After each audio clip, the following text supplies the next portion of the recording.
Okay, we are going to take two here, Instagram, with all things Shadchan.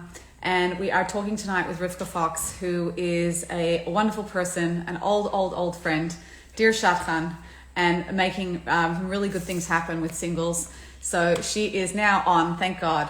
We had some technical difficulties. I'm going to let her in.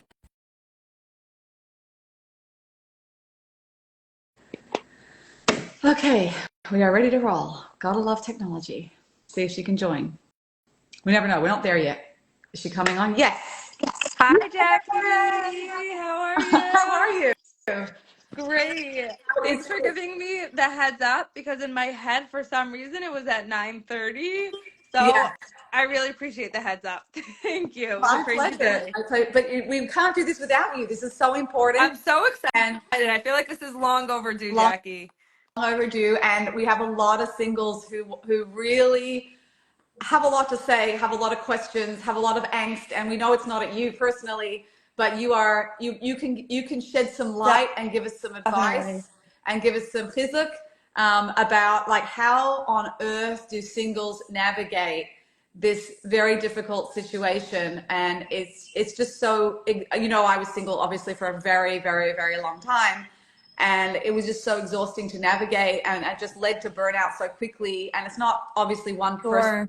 fault, but it's like it just makes it so much harder to navigate when I'm not only dealing with experiences with men, but I'm dealing with or women, depending if you're a guy dating. But I'm also dealing then with all the stuff that comes with sometimes like well-meaning but insensitive shadchans, and Sure. I'm navigating then two different worlds, you know, Totally. And at the and it's exhausting and it's painful. totally, totally.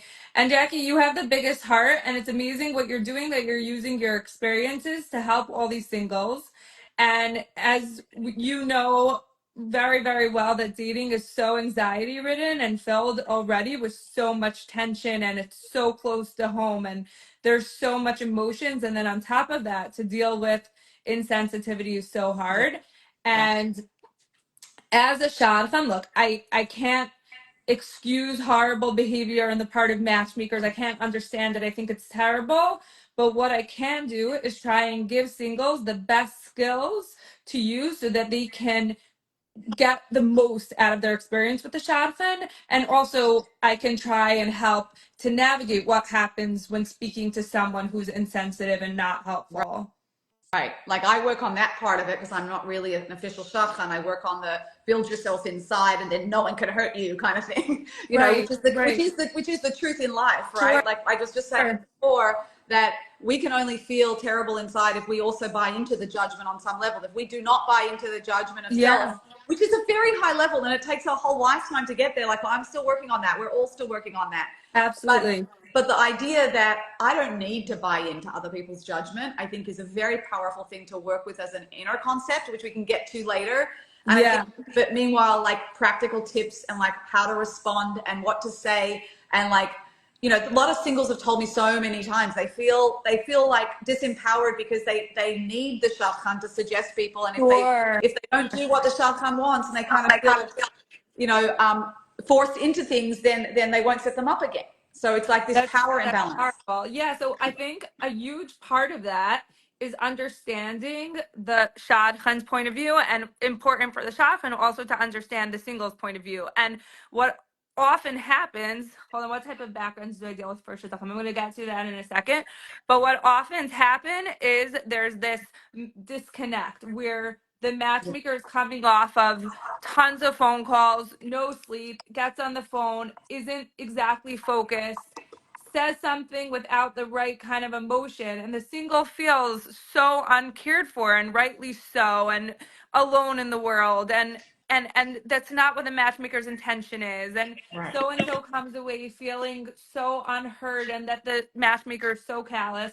So I think kind of trying to bridge that gap, preparing the single in terms of how to go into that matchmaker meeting. What is the matchmaker capable of, and what should I expect from her? What not to expect from her? Right. Maybe That's It's the good. coach at home, the family at home is the friend, that's the support system. And going into the matchmaker is that level of hishtadlut, of effort, saying, hey, do you have any guys for me? But I'm not expecting for you to be my holding hand person, because that expectation might get the single really hurt. Mm. And Well, wait. So you're saying there's a definite distinction between a shadchan and the person who's kind of guiding, giving feedback, coaching. Sometimes it's the same person and sometimes they're different people. yeah, I think that there are matchmakers that will spend more time coaching. I do think, though, what I have to say about that is, like, in any profession, you want to go to someone that's really busy, because that means that's a person that's having success. You want to go to, like, a therapist or a lawyer that doesn't have a lot of time, because those are often good ones. If they have way too much time, I would kind of Yeah. have a lot of question marks, you know? So I That's feel like, actually fantastic. If there's a shadchan who has too much yeah, time on her hands, run. yeah. I think I exactly. love it. If I there's, love it. it's concerning. If someone says Yeah. so and so matchmaker speaks to me for hours every day, I don't know. I am working so hard to go from point A to point B, getting the single married and getting that single married and making these phone calls, and I don't have time, or I don't put the time into spending hours, really being as empathetic as I could be, or really coaching, because I know I'm not going to be able to do the tachless of trying to figure out which of these 100 guys might be good for her. How do I get them on a date? Which phone calls do I have to make? And that's where my head is at. So I feel like Mm. if the singles would kind of understand, and this is not excusing um critical or bad behavior on the part of a matchmaker. There's no room for insulting, abusive behavior in any relationship. But what I'm talking about is understanding kind of what the matchmaker is good at and how to best utilize her or him so you can get what you need, and the support and all that should come from elsewhere, so that you could come in there not maybe so emotionally open, not whatever she says I'm going to be open to. Like, this isn't your person. She doesn't know you so well. Oh, She hasn't you're been your saying best such friend for 10 gems. years. You're Thank saying you. such gems. This is not your Yeah, person. She doesn't know you. And yeah, how can you as a single utilize the shadchan? I think that's yes, so good. And it's, by the way, guys, this is the same thing with dating. Rather than go on a date and say, oh, I hope he likes me, it's what do I like him? It's a yeah, different mindset. It's like putting yeah, yourself at the center, because this is your life and it is important. This in this area, it's not about being too open and too chesed. It's about, this is about me. What yeah. do What I are like the your guy, needs? and can I utilize the shadchan? Yeah, Not, and in it's so fact, important. it's going to help you both with the guy and with the matchmaker. Both will like you more for it. And I'll tell you why. As a matchmaker, I'm kind of scared off by people that will rely on me too much, because I'm like, I don't know this person. Why are they asking me for advice? Why are they asking me? I never spoke to them a day in their life. They're 30 years old. They're asking me who to marry. Like, that's kind of like alarming. And I kind of like, even subconsciously, like, feel like I want to pull back. I'm so inclined to help someone who comes to me figured out, who says, I need someone who XYZ, they know themselves, and I feel like excited and safe working with them. And I think the same thing, it gives a really good message. A girl who's getting data points from a guy on a date and is trying to assess, it's like, wow, this girl holds of herself. She's thinking, instead of like, oh, this girl needs me. So I think that it's But your very, health, Rivka, you're healthy. I'm also talking about all the other people who give unsolicited advice and step in as dating coach when the single actually doesn't want that. yeah, And a lot of the time, again, the shadchan might be very well meaning, but they're giving bad advice. Like this, they're not trained, they don't know what they're doing. yeah. And to really guide, So, a single, particularly older singles, in a sensitive way, it's a different skill set to even being a shadchan. Like, I'm not particularly a good shadchan, right? I try and dabble, but like, it's a different skill. And I just think that I'm very wary of people giving a lot of coaching and advice and pressuring and guilt tripping and all sure. this stuff. Even if there's aspects of truth to what the shadchan is seeing, that's not their role. And I think a big part of this, not like takeaway number one, guys, is to know what the shadchan's role is, and if then you'll know if the shadchan's overstepping. And I think that Right, that's right, really, really important. totally. And Yeah. everyone should have their person. And Right. we both spoke about this before. I think like me on lives with other people, you on lives with other people. The importance of having a mentor that you trust, that gets you, and that's also a right fit. And then you're not vulnerable to whatever any random stranger will say. You're going to matchmaker. You're going to her to see if she has an idea for you, and that's what you're looking for from her. And it doesn't matter if she has to say to you, you're picky, you're this, you're that. She's not your person. You know you, your mentors, your people are the ones who you're open to, but you don't need to be open. You don't need to come in with just an open heart that they can throw salt onto a wound. Like, come in And more give them protected when you so come much to power. her. Like, Don't give them so much right. power. Yeah. That's really the bottom line is I think that we singles come in because they do feel vulnerable. Again, I'm not speaking Yeah. for every single, but Yeah. this is how I felt. We do feel vulnerable, Yeah. and you go in and I think shadchans don't realize that they have a lot of power just in the nature of the relationship. There's a power Yeah. imbalance, Yeah. and that when a shadchan says little things like the things I shared with you, the results from the poll, some of the results of the answers, Horrible answers. horrible. Last week, guys, I put a question box. What are some of the most offensive things you've been asked by Shadchan?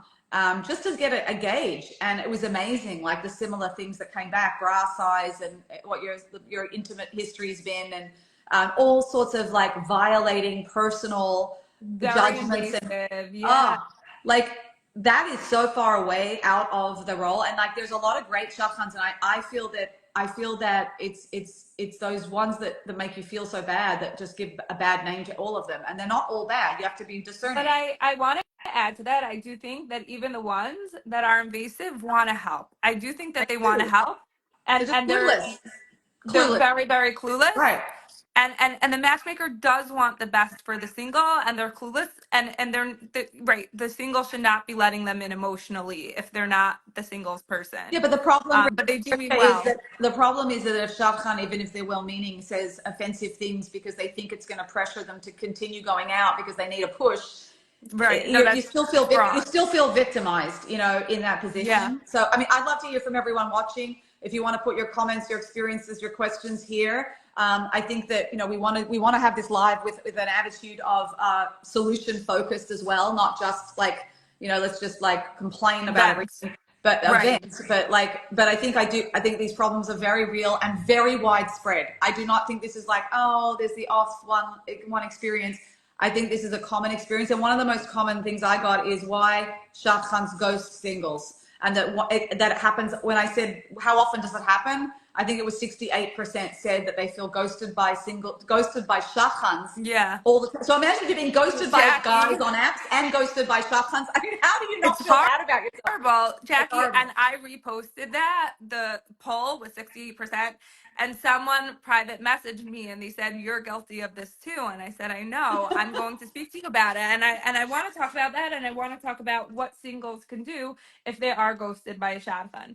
So for me personally, I just want to give background because I think it's important to understand both ways for the matchmaker to understand the single and then the single just to understand where the matchmaker is coming from.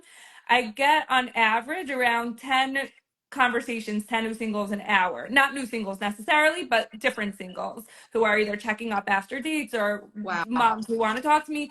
And it's extremely, extremely overwhelming. And I try as hard as I can to keep in mind everyone that I can. What ends up being people that fizzle out is one, I don't have an idea off the bat. So I would encourage them to reach back out again and not just assume that I'm mean and I'm heartless and I ignored them, but really to reach back out and just WhatsApp message, a ping, here's my information. Thank you so much. I assume you were busy, instead of you ignored me. Because sometimes I got really strong criticism from people that have no idea what's going on in my life, that I don't know anything. And I'm like, there's so many people that need help. I'm not gonna, my skin is only so thick. I'm not gonna work with, criticism off the bat from a stranger. So always try and judge favorably, even though you're going through an incredibly time, for your benefit. Reach back out to matchmakers. Say, I totally understand you're busy. Any new ideas?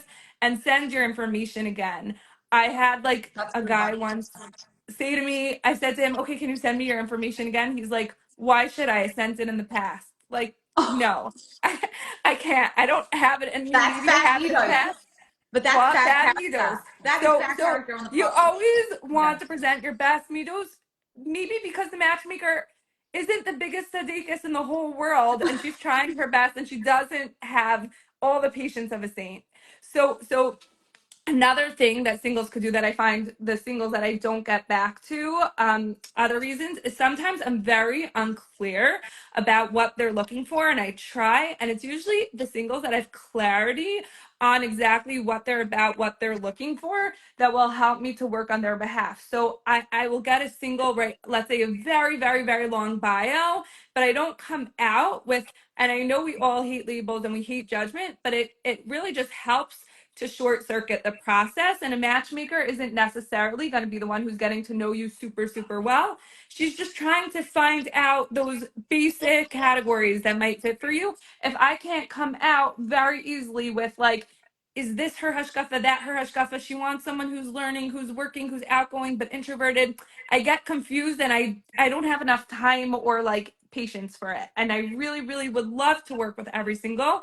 And if they could make what they're looking for as clear and concise as possible, even though I understand that everyone's a whole world and everyone is so much more broad and so much richer than what they are telling the matchmaker, but understanding how the matchmaker is working with all these singles, just make it like 3 bullet points, I think will help tremendously. And also, I just want to add to that that it's human nature to kind of categorize. Like we want to categorize. If Yeah. you're dealing with volumes of people, even Yeah. though every person is unique, you do have categories that align, right, with compatibility. Right. So if Right. you can, even though I hate that idea of putting yourself in a box, and so many people aren't in Right. boxes, but like Right. if you can align with as close to an area, Right. or whether it's hashkafa, whether Right. it's whatever it is, whatever you're looking I'll for. give an example. Like I have a friend who I'm like, she needs solidly from, which includes halacha, going to minyan, having a rabbi, like that category of from, and she wants a professional, and she wants him to be tall.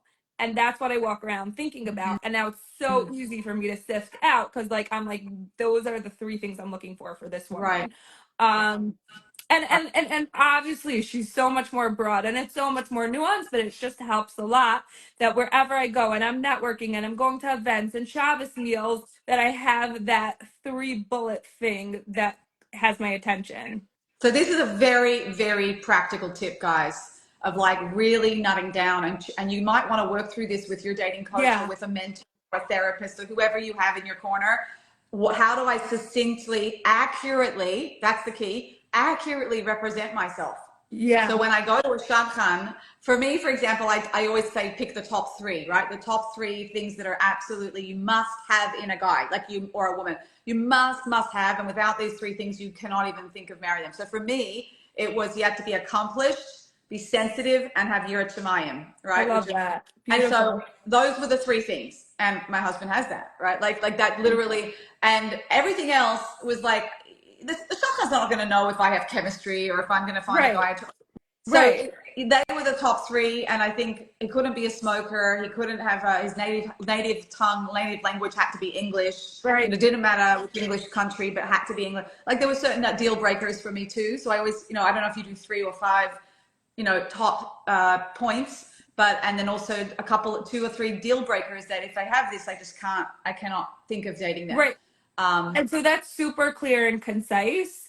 That kind of empowers a matchmaker who's working with a lot of data, and it's hard when things are ambiguous. Right. And another thing that I want to add to this point of like what could help singles and like this kind of disconnect and misunderstanding that happens with singles and matchmakers, that I know that I've had singles get either offended by an idea, or I'll set them up and they'll say, he acted this and that way, you don't get me.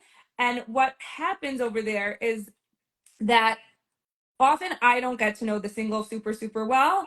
And I rely on the singles to do their research. Like, to the best of my ability, this sounds somewhat in the ballpark, so you can run with it. I don't either put pressure on the singles to go out or to continue dating. Like, I'm totally okay with it and I respect their decisions.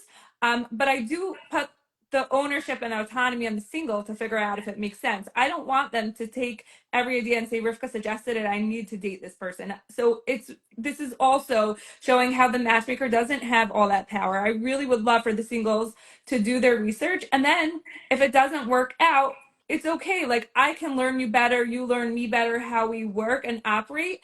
And the ones that understand that, it's easier for me to work with going forward. And I'm more inclined to be looking out for them instead of the ones that get upset, that defend, that say, Rivkah, you set me up with someone who's psycho. Like, I don't like when people talk that way. I'm like, I way prefer people saying, like, look, he wasn't socially skilled. Let's find someone X, Y, and Z. Thank you so much for trying. It took a lot of time. Then I'm much more inclined to, go forward with this person, be empowered to work with them. And I really want to help everyone. But at the end of the day, if it's stressful, if it's hard, if I'm getting criticized, if the person's not getting me, I'm not getting them, then I kind of phase them out. So I Right. think You only have, at the end understanding, of the day, you only have so much time in your week. right, Right. right, That's right, really the bottom line. right. But And I think yeah, singles taking away from this being really clear, getting clear on what you're looking for, not giving so much power to the shadchan to be the yeah, right, to understand you so well, they're going to suggest yeah. the totally the right person. I think that's interesting because I remember getting very offended by certain, like, that's what you think of me? Like, really? And Like, it's that's what so you think is hard. compatible? I feel so bad when I do that to a single. And for me, I'm like, I didn't know that he had a criminal history. I would never do that in my life. Someone just sent me the suggestion yesterday and he looked your type.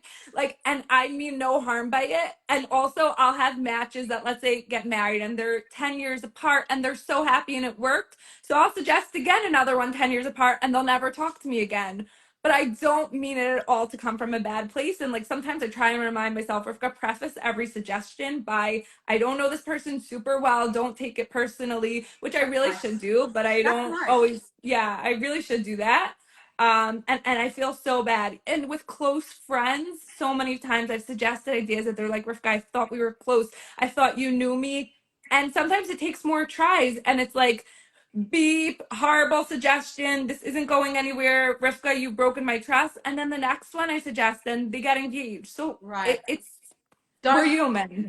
don't give so much power to the shadchan. And if a Yeah. shadchan ghosts you, it's more that they're overwhelmed. It's more likely that they're overwhelmed, and it's better to ping them again and say, hey, I know you're really busy. Here's my details, and Yeah. just putting you at the top of the list, like just bumping it up the inbox or whatever. Right. And if you say that, like, I know you're really busy, it shows that empathy as opposed to assuming that the shadchan doesn't care and is just Yeah. like, so I Yeah. The think that that's to judge him consideration will make, favorably. yeah, the consideration will definitely, and I feel bad because the singles are going through so much, and to on top of it, I have to think about my matchmakers, feelings and thoughts. I would just frame it differently, more like you're going to a job interview, like present your best self, be considerate, thankful, and like hopefully they'll match you up with people who are of similar caliber, and really, really try Right, and present your best self. right. Amazing. Okay, so that I think that that's a good answer, and I want to talk about this idea of people really feeling pushed, like when to push, when not to push. Shadchans definitely do push because they feel maybe a single is opting out too quickly, which I understand. Like, I understand that that might be the case for a lot of singles. There's a lot of Yeah. singles I work with on a deeper level do that. That's one of their defense mechanisms. They opt out quickly Sure. because either they can't handle the sitting in the unknown and not knowing, Right. or they opt out because they get scared, or they don't want to make the wrong decision, or they don't want to get rejected. Like, there's lots of reasons that people will opt out really fast, or Right. one and done's, and like as soon as they see something slightly negative, they're out. So it is a difficult position for a shadchan. If you do see that you think the single should give it another shot, but at the same time you're not in that influential role as a coach or a mentor to that single, so it's very difficult because I think shadchans do mean well and they want the single to go out, but what it's become, again, what my experience is myself personally, as well as from many singles feedback, Yeah. what it's become is this automatic assumption that the single doesn't know what they're doing and that they have problems, and that's why they're single, because they have problems, because they're just messed up, basically. Like, if you knew what you were doing, you would be married now, and if you were serious about getting married, then you would do XYZ. Like, such horrendous stuff, and it That's happens horrible. all the time. So Some of the these most are worked out, confident, often are still single. They're they don't jump into things quickly. I've seen the best of the best. are singles and take their time and figure things out and are much more nuanced and much more Right, thinking. right. Yeah. Right. So I guess it's more about how to learn and how to be respectful with boundaries. As far as like when I'm a single, if I really feel clear that I don't want to go out again, that I can set that boundary with the shadchan. Like, what's the right way for a single? Like, let's say you really think the single should continue going out, but the single comes back and says, like, I'm really clear, like, it's not for me. I So know you're nice about it, but what should people do with shadchans who don't respect that boundary as much? So, so for myself, I like to know that the single sought through thoroughly and thought about it. I don't even need to understand the thought process.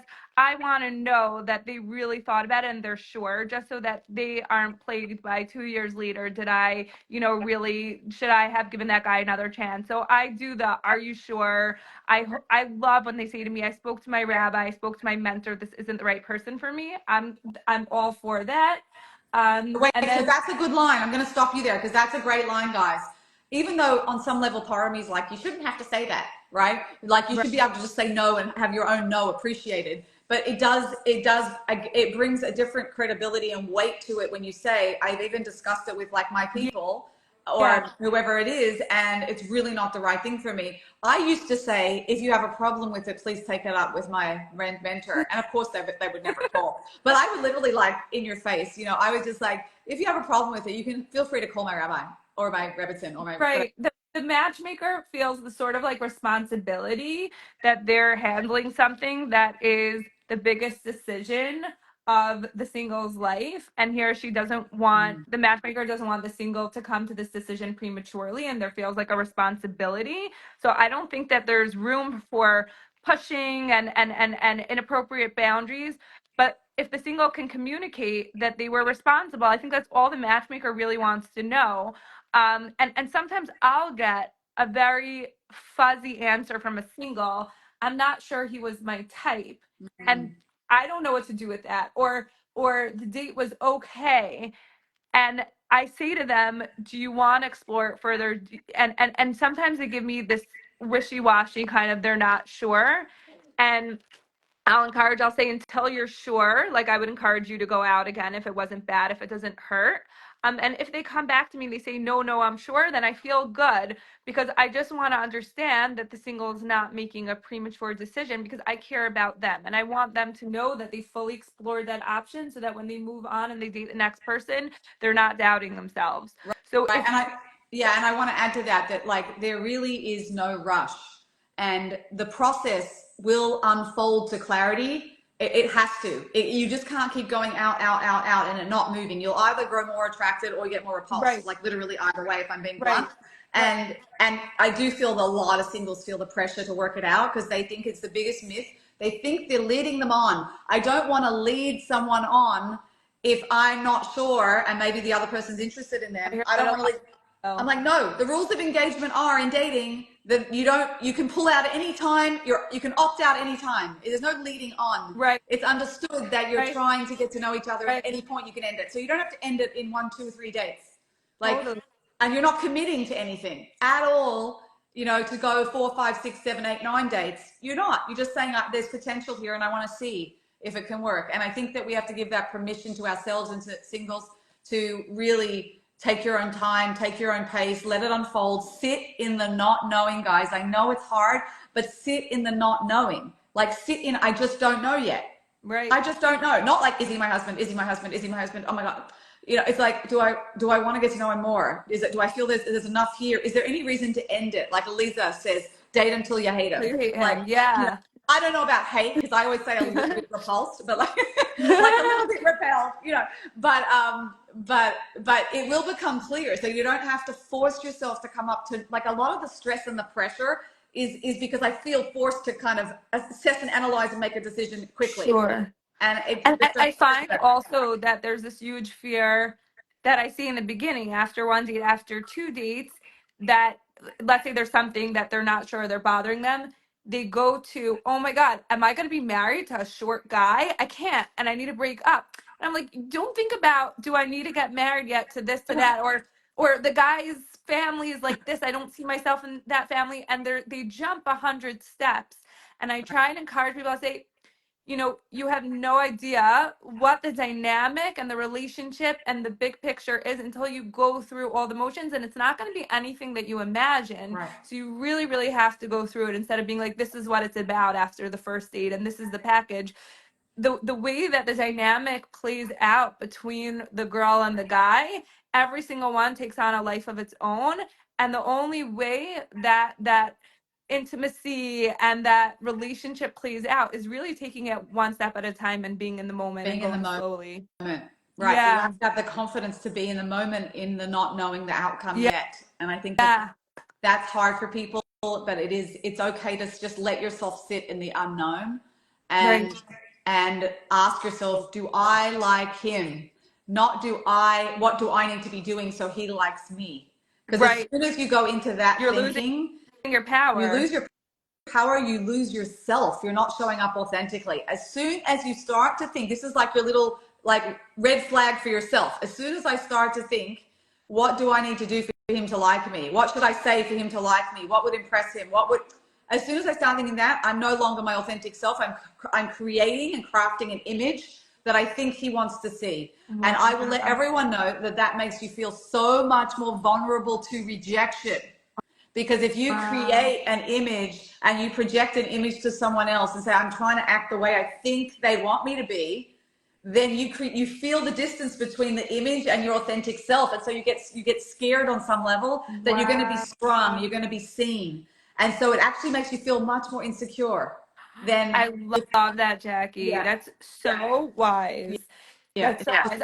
I also think that idea of being authentic to yourself and not trying to be who you think the guy wants you to be also attracts a healthier me, and it sends away unhealthy, especially like narcissism feeds off of the other person trying to be what you want. yeah. And I find that like people who have like sociopathic tendencies, narcissistic tendencies, they are jumping on someone who's going to be what they want for them. So you repel the guys that are not good for you, that you don't want to be attracting, by really being yourself and being authentic to yourself. Yes, I'm just going to look 100%. for a phone charger, but we can continue talking. I love it. And the first step of that being authentic with a date is to really learn to be authentic with yourself and to be able to be with yourself, which is again, well, that's one of the reasons why I do the work I do, which is not really classic dating coaching, even though a lot of what we're talking about today is classic dating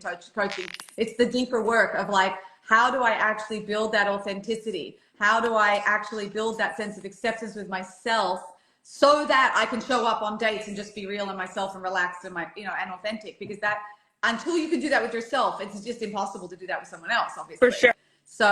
So we need to be able to show up for ourselves and know that however I am is completely okay, and I'm exactly who I'm meant to be, even with my flaws and my issues and my whatever it is.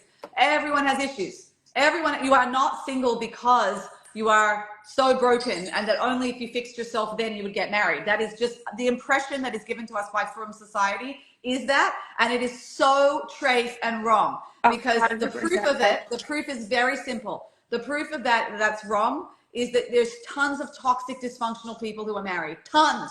So it can't be that that's the thing, because God gets everyone married who is also toxic and dysfunctional. I don't know if they're happy, but they're married. So it can't be that that's the prerequisite to get married. So we have to get rid of that like God's going to bring my spouse at the right time. And my job is to make sure I'm just constantly working on the best version of me within reason, not to go crazy about it, but that I'm working on myself. So someone's asking here, someone asked a question on the question box about how do you navigate finding the right shadchan for you. That was number one. And then someone's saying here, the shidduch system puts pressure on the woman to please men and be in demand. Otherwise, shadchanim don't want to set up difficult women, meaning they're not going along with whatever the shadchan wants. That's the fear. The fear is, as long as I have to do what the shadchan wants, or I'm not going to be set up. And so the question that ties in with the other question is, so then how do you find a good shadchan? Like, how do you navigate that? I don't know if you'll have all the answers. So I think this has to do what we spoke about earlier with the coach mentor position versus a matchmaker, because I do think because of the time constraint with a good matchmaker who's really focused in generating dates and matches and working with so many singles. And you want someone who's working with many singles because then there's a bigger pool of choices. Right. Then you have to keep in mind that that matchmaker is not going to have a lot of time, and the matchmaker will want to work with someone who's easygoing. But you're saying the shidduch system should not put this pressure on women to be easy. Now, I think the woman should, and the men and the singles should work out and be as difficult as they want with their mentors, their support system, their rabbis. And I'm not saying be a yes girl, be a yes guy, say yes to all the suggestions in the matchmaker, but that idea of just being easy to talk to, not demanding a ton of time, not giving a hard time to the matchmaker, not demanding an hour of the time. I think that that would be a distinction that I would make. But I don't think a girl doesn't have to say yes to any suggestion. It doesn't make me think any less of someone that says no to a lot of suggestions. A girl should hold herself with as much self-esteem and self-confidence as she could, and there's no room for a girl or a guy to have to put down themselves, fit themselves into a pretzel. But that being said, I think that they should figure out their stuff and their time and their baggage and everything, hash it out before the matchmaker with that coach, that therapist, that rabbi, family member, etc. Yeah, 100%. And I think that's important, is the distinction between the roles, because a lot of matchmakers call themselves dating coaches. And so I then it think gets tricky.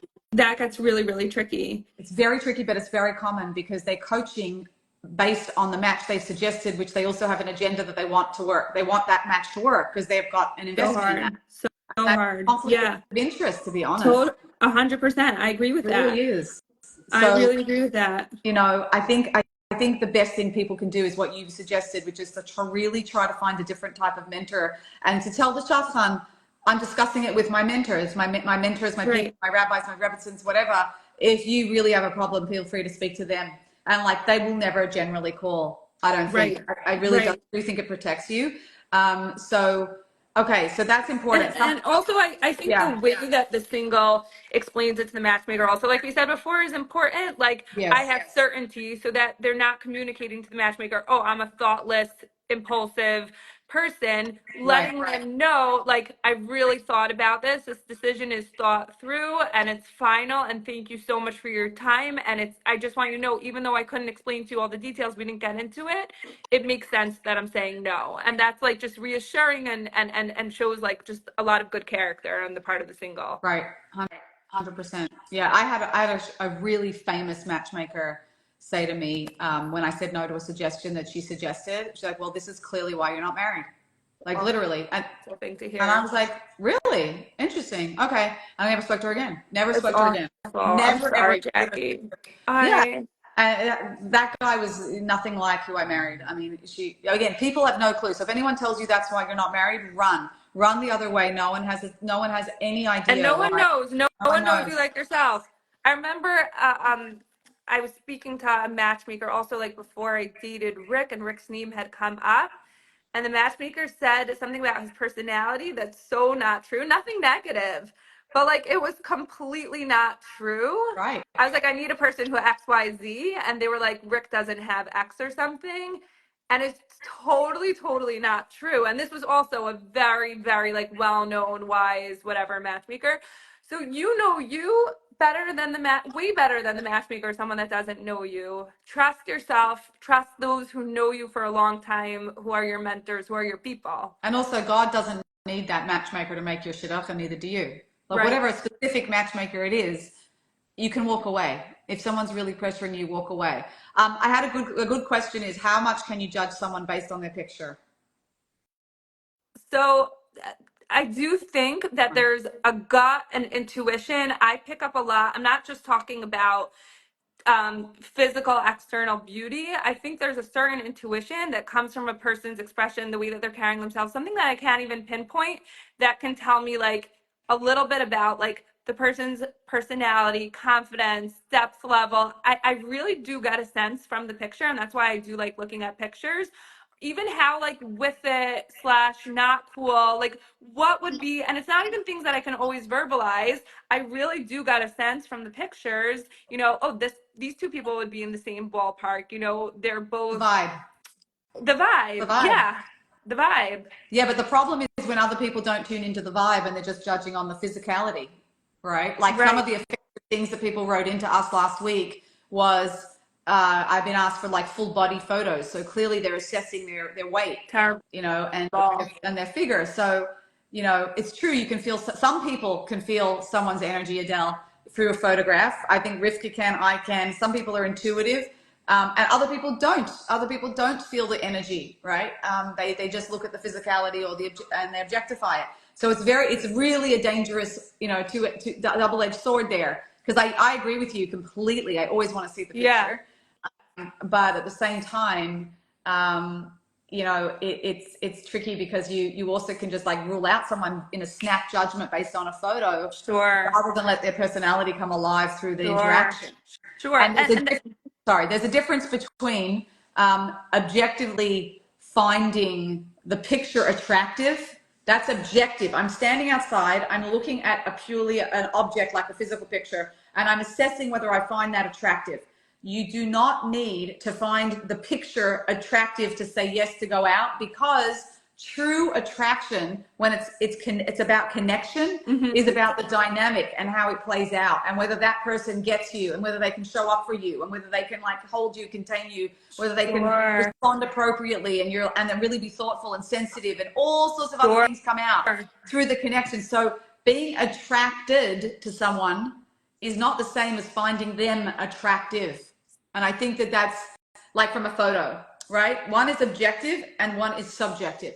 And we rule out sometimes too quickly on the objective. So if the objective to you is neutral, like, whatever, not bad, not good, I would say go out.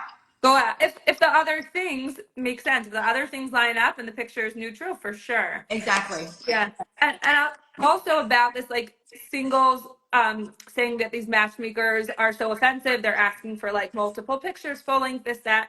I also want to say that explain like that the matchmaker is like a dual agent. You're working with the girls, you're working with the guys. Oftentimes I'll be talking to guys, mothers, yeshiva guys, and the moms are so off, I can't even begin to tell you. I need a girl who's like really Size. thin. I need full picture. I need this. I need that type. Send more, get more pictures. And like you're running this tightrope of I have girls that want this type of guy, and this guy has an impossible mom who's extremely inappropriate and has crazy boundaries and is asking me to find out crazy things. Is that But at the same common? time, Is that common? it happens. And at the same time, these girls all are looking for a boy who kind of fits this category. So I can't just say goodbye to the mom, and I have to work it, but at the same time, I can't be super offensive to the guy, and I don't want to make the boy look bad. So I don't want to say he has a scary mom. So I'm like towing the line of, do you have another picture? And then she sends another headshot, and like, but it's not me, and she's getting the vibe that I'm this horrible matchmaker. So Uh, oftentimes matchmakers are playing a circus. wow. But that sounds like a bit of a monster mother-in-law. Who would want that? Yeah, well, oftentimes I think it's very, very clueless, uneducated, Right. meaning well, sweet ladies who are just very living in like a very like antiquated time or whatever it is. And their son might be great, great guy, and his mom's managing his shadchan. He's 22 years old in yeshiva, and I see that a lot. Really, really off moms. And the thing is, there's so many girls who want this 22-year-old yeshiva guy type, and I have to work with the moms in order to get the girls on dates with them. Right. Right. People who do inner work also change their vibe. That's exactly what I do with people. So I think it's good to get an updated pick every year or so. That is so true. Yeah. Yeah. Like as you change internally, your whole vibe changes externally. Totally. You attract different people and whatever. And Jason's saying, I've So definitely done true. real So life true. photos. Yeah. That's why I judge some. Oh, that's beautiful, Jason. Wow. Jason's eligible, He hopefully. He is. He's such a good guy. Check him out. Okay, so that's a good point. So what about, I just want to, there's another big topic here, thoughts on redating someone. I get asked this nearly every day, something about, should I circle back and redate someone? Like, what's the Yeah. process around that? Talk about it. So I'm curious what you think. I think that if someone's thinking about it, there's definitely unfinished business there. And I do think people should see it through, especially if they're still thinking about it. But that being said, there has to be, they should definitely be working with a coach or mentor to figure out what are my objectives and how do I see it through properly, because you don't want to do a repeat of the same situation. You dated a guy for 6 months, you're not over him, the same thing happens. That's such a waste of time. Yeah. So if it's very clear, this is what I'm trying to gauge, this was the problem the last time, this is what I couldn't get past, I'm going to give myself X amount of time to figure this out, and this is how I'm going to do it with very clear markers, I would say that that's a great idea, because if the person is thinking about it, then there's something unfinished there. Yeah, and I would also add to all of that, I agree with all of that. I would add also, if you look back and the reason that you ended it or it ended was not really an objective deal breaker kind of category, then revisiting it is a good idea. Meaning you can do that. Sometimes you'll get clarity on that by thinking about it or by bouncing it off a mentor. Like that. really at the end of the day, even though that was a valid issue, it didn't mean that it was unworkable. You know, that issue that broke it up.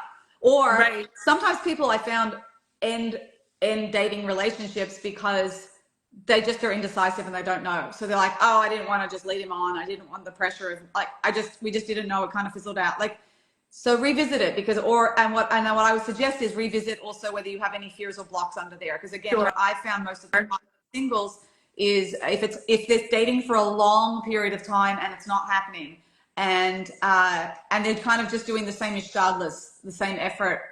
So it is very important regardless to take a look inside to say, am I open? Am I scared? We don't know if that's the reason, but it really is important to look inside and say, is there part of me that's scared? Is there part of me worried about rejection? Is part of me, maybe I saw a marriage I didn't really want. Like, I don't want that kind of marriage. And I saw it at home.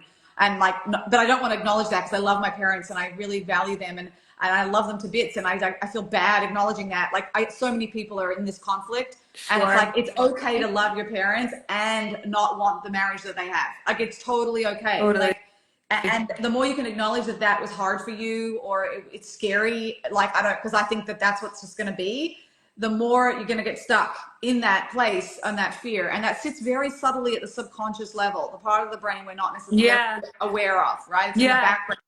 So we want to be able to acknowledge that. We want to be able to own it. It's not about blame and it's not about judgment of parents or anyone else, but it is about acknowledging that I might have some fears and that's normal. Like, and this part of me really wants to get married and there's another part that's also scared, but I don't really go there. I don't really want to look at that. And that inner conflict will keep us stuck. It's that inner conflict will keep us stuck. And it's important to bring all that stuff up and look at it with curiosity and go, oh, that's interesting.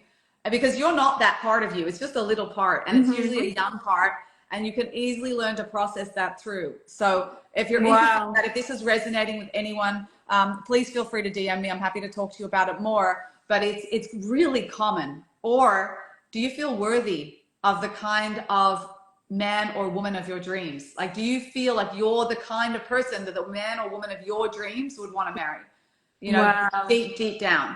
And if you don't really feel anywhere near that, so that vibe is going to play out. It's going to be communicated subconsciously or not. 90%. 90% of communication is nonverbal. 90%. Wow, that's a lot. 93, but it's a lot. And so how you really feel about yourself, even though we think we're so good at putting up walls and facades and images, like it's really quite see-through. People feel it. And they might not articulate it. They just say, I don't know. You can feel people's energy. You can feel. They're just like, I'm not for me, nice woman, but like I have, a woman who's, so many women actually that are scared of rejection. So they go out on dates and they have their walls up and they're going out and they're smiling. And if you're watching from the outside, you would see a perfectly normal date and they're doing all the right things. And they're like, yep, everything's great. And this is what I do. And I do volunteer work and I do this and I do chesed. Like they're saying all the right stuff. And then at the end of the day, the guy or her says, really nice person, just couldn't feel a connection. And that's because Wow. there wasn't that authenticity. Authenticity And and there was so, connection is built when two people are bringing themselves to the table. Then you can have a connection that's being able to be met. But my right. projection of something that I think or I'm projecting right now and your projection aren't going to have such a strong connection because it's It's two, like this, two facades two banging up against each facades. other. Exactly. And the wall that you put up to protect yourself from rejection is the very reason that often the rejection happens, and it turns into what we call self-fulfilling prophecy, where you say, Self-sabotaging. see, I knew I would always be rejected. And then Right. the subconscious belief system gets to be right. Right. I know I always I get knew rejected. it. I knew it. And so we got to change that, guys. We got to change it, because it will keep repeating and repeating and repeating. And that's part of what I call tikkun. Like, that's tikkun, part of what we're meant to work on this lifetime. It's not that you're bad. It's not that you're broken. It's part of what we're meant to see. And I always call them mirror moments, right? If you have a dating pattern, it's part of a mirror moment of acknowledging a pattern in you. Because if you're having a similar kind of pattern with your dating, you're the common denominator. Right? I don't know if I'm being too tough love, but you're the common No. That's, denominator. yeah. So that means You you own it. manifest. A girl came to me, or no, there was feedback after a certain date that the guys that she was dating, she never felt like were mature enough. And I said to her, I said, what kind of vibe are you creating when you go out on the date that you feel that the energy that you're receiving is a little bit silly? I said, if that keeps on happening, I want you to manifest the energy that you want to be receiving from the guys. And things really changed for her. The next date, she felt like was much more serious. She's like, wow. I was like, you need to go in and communicate that that's the energy that you want the date to be. Yeah, beautiful. And I think that energy going, just extending on that point, is being able to really drop into the feminine energy, which is really hard for single women, because single women have to just fend for themselves and be independent and tough. And And they protect have to look after themselves and themselves. protect Yeah. themselves and just do everything themselves. Like, that's what you have to do when you're single. Right. And women are very capable. And not be receivers and control everything. Yeah, they're competent, they're capable, and then all of a Yeah. sudden, when they're with a guy, there's a different flow, a different dynamic, a different energy that needs to be created there. And Yeah. it's really important to drop into receiver, makabel, feminine energy, and be able to choose it. It's about choice. It's not about one is bad and the other's not. It's about choice. And I think that that's very vulnerable to drop into being a receiver. And you can already practice this if you're listening to this online. How do you even receive a compliment from anyone? Do you really let it in to your heart when someone gives you a compliment, say, oh, thank you so much, and let it feel good? Or do you kind of just say thank you because you know you should, but really you deflect it? You push it straight away back, right? Oh, or do you actually give an excuse like, oh, this old thing, like, like, do you Right. deflect it with your Right. words, or Right. but the real test is, do you let it in? Do you let it in internally? And we want to practice that receiver energy. It's really Shabbat mode when you light candles. For those of you that do, when you light candles and it's Shabbat, just like letting go at that moment. When you just light candles, everything's done, and you're like, oh, Shabbat. Sebastian, I'm not in control. Letting go. I'm I'm not not in in control. Letting control. go, and It's it's in the not my feminine. work. It's going to happen. I don't need to do anything. I don't need to make anything happen. Right, it's Yeah. just being in the I don't moment. need to cook anymore. It's all done. Exactly. So that's practicing that feminine energy, I think, is really important. Especially, we live in a very masculine driven, accomplished, productive world, and it's very easy to align with that energy, and it's useful energy. It's wonderful. It's amazing. I have a big dose of masculine energy, but we want to be able to drop into that receiver mode. And that is really, again, I think we have more women on here than men, but it's really what makes men feel good. A healthy man will feel good, feeling like he can take care of, provide for, Mm-hmm. look after, and give his woman a good time. And if you can't receive that on a basic date, it's really hard to have that flow, that connection, right? That's the connection that we want. Of course, women give back, and it's not like one way rigidly, but we want to spark that flow. We Mm-hmm. want, you have to feel worthy of him coming to pick you up and opening the car door and paying for the date and whatever it is, and taking you home and taking care of you and noticing that you're hot and you're cold and adjusting the air conditioner. And you say, wow, thank you, that was so thoughtful. Let him take care of you.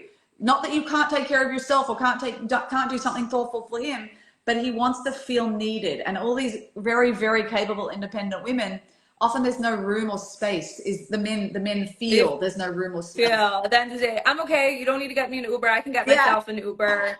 They want to get you the Uber. Let him. right. If they're Or healthy, if they're or healthy, they they want want to take to. you home or whatever Right. it is. Right.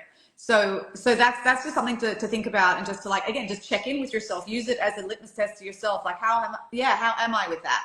You know, and just be able to work on these things. And I think that the most important thing we can do is really build our trust in God. At the end of the day, Yeah, bitachon is the totally. trumps everything we talked about. Everything. I see it so much in my work as a shadchan. The moment I get to this place where I think I know better, where I'm like, if only the girl could see this and the guy could see this. And when I let go and let Hashem, I see the craziest things happen. And then I Yeah. have shidduchim that I spend so much time on. It's perfect on paper. I put more time into it than I do for anyone. And they dated for so many months and it doesn't go. It's so clear, and like I can't stress enough just the idea that how much believing in Hashem, letting Hashem run the process is really, really everything, Really everything. everything. And I was reading an amazing book. If you want to do some different type of reading around trusting in Hashem, the Beis Halevi has a book out on bitachon. It's a newish book in English, and he talks about some unbelievable ideas that Hashem will create a situation of the unknown, like not knowing when it's going to happen, because He wants us to feel the anxiety, so that we then force ourselves to rely on God, because there's nowhere else to turn, right? Can't rely on a shotgun. Beautiful. You can't. And because we forced ourselves to rely and trust in God, that creates enough spiritual merit to bring that miracle to you, whatever it is you want. It doesn't even have to be dating. It could be like a medical health issue. It could be financial success, whatever it is. And often that anxiety of the unknown is the instigator to the leap in your own growth, that then opens you up in a different space to receive the very blessing that you want. And it's just a different hop on anxiety, like such a different hop. Wow. It's really amazing. And Wow. I just think, It's a test, like looking at anxiety through the lens of this is a test right now. God wants, I'm fixing it. If I can give up and just trust. And then he's going to give me a big hug afterwards. But right now, he's just testing to see how yes, I'm going to be with this unsure, uncertain. I can't see clearly. I feel like that's also a parable to like the big picture of the world and like the times that we're in and Mashiach and uncertainty. I feel like that's what it's really, really all about. it is. Yeah, Beis Halevi on Bitachon. Thanks, Jason. That's the book someone was asking. It's an amazing book if you want like a whole different perspective on like how to approach anxiety, fear, and trust in God. It really brings down a lot of sources on this. They're kind of new sources that I've never heard of, and which doesn't mean much, but it's amazing. And also the thing that's changed my life is the dailybitachon.com WhatsApp group that I listen to religiously every day. This guy, Michael Safdie, he's a Brooklyn jeweler. He's not a Rav. He's like screams at you like the Holy I Mafia. love And that. he's like, what do you think it's you schmuck? Like what? And he's like screams at you. But he lives it. He lives it. He's worked on trust for like decades and decades. You can feel it. And there's about Wow. 20,000 people listening to this WhatsApp group now. There's 10 WhatsApp groups or 9 WhatsApp groups. Wow. So guys, go to dailybitachon.com and click on join the latest WhatsApp group, because there's a link there. And it is, I listen 10 minutes, like love that. Well, I tell everyone about it. All my girls are doing it, all my whole course. I've got like, I don't know how many hundreds of people I put on this group. And it's 10 minutes a day, just 10 minutes of him talking about trust, and it drips into your heart, right? Wow. And I listen sometimes twice a day, and it changes you, because it's not just about trusting in God. He makes a distinction. It's about relying on God. And I just want to end with this, because I know that we've been going for about an hour, but which is that when you, and like, again, it's not the concept, it's the feeling. It's all about the feeling of really, really, truly relying on God. Like, God has my back. God's going to bring my husband. God's going to bring my wife. It's okay. Like, I can really let go and trust God. So what does it feel like? Imagine you have like one of those powerhousey friends, and you forgot to pick up medicine for your mom or something from the pharmacy, but you're really, really busy and you're really committed with your work. You can't go and get it. So you call your powerhouse friend who you know lives near the pharmacy, and she's going to come by and come to your, like, come near your house on the way home. And you call her and you say, please, please, please, can you pick up the medicine? It's really important for my mom. And she goes, yeah, I've got a crazy day, but I definitely want to do it for you. I'm on it. When you hang up that phone call, what's the feeling you feel in your heart? Relief. Relief. Yeah. She's like, unless there's some national state emergency, you know your friend is reliable and she's going to do it for you. So you let go, like my friend has my back. Like I can let go of this now. It's no longer my problem. She's going to take care of it. That's the feeling we would have, right? Like I would just be like, okay, good, phew, it's taken care of. That's the feeling we should have about God with regards to our spouse. I'm doing my effort, I'm doing everything, but God's got it covered.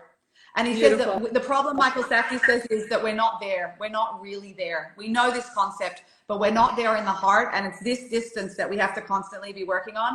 And out of all the effort and Hishtadlut we're talking about tonight, I really feel this is the game changer, which is really working on the head to the heart around trusting God, relying on God, not just trusting God, relying. I'm relying on you, Hashem. You know where my husband is. You know where my spouse is.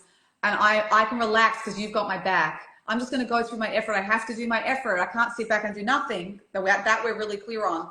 But you got it. I don't have to rely on any stuff. That's gorgeous, Jackie. It's just so powerful. Yeah. Anyway, but I mean, we all need to work on this throughout life. It doesn't end when you're married. Oh, yeah. When you're married, you got all the other, it's like a different platform in a game. That's all. Yeah. Like, It never ends. Never ends. So, I'm still working on that. And I just think you've really helped so many people tonight, Rivkah, with practical tips. And if anyone has any other tips, feel free to follow her. And I don't know, are you available for new singles? So reach out to me on WhatsApp.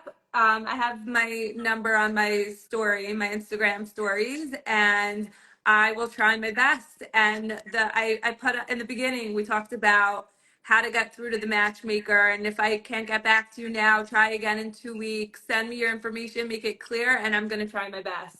And obviously, it's all in God's hands. And Jackie, thank you so much for having me here tonight. You're such a huge inspiration, and the singles are so lucky to have you mentoring and holding their hands along the way. And we're also lucky to have you.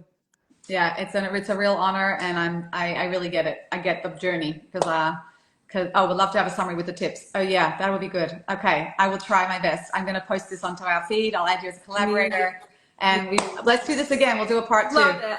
All Amazing. right. Bye, Jackie. Have a good night. Bye, guys. Bye.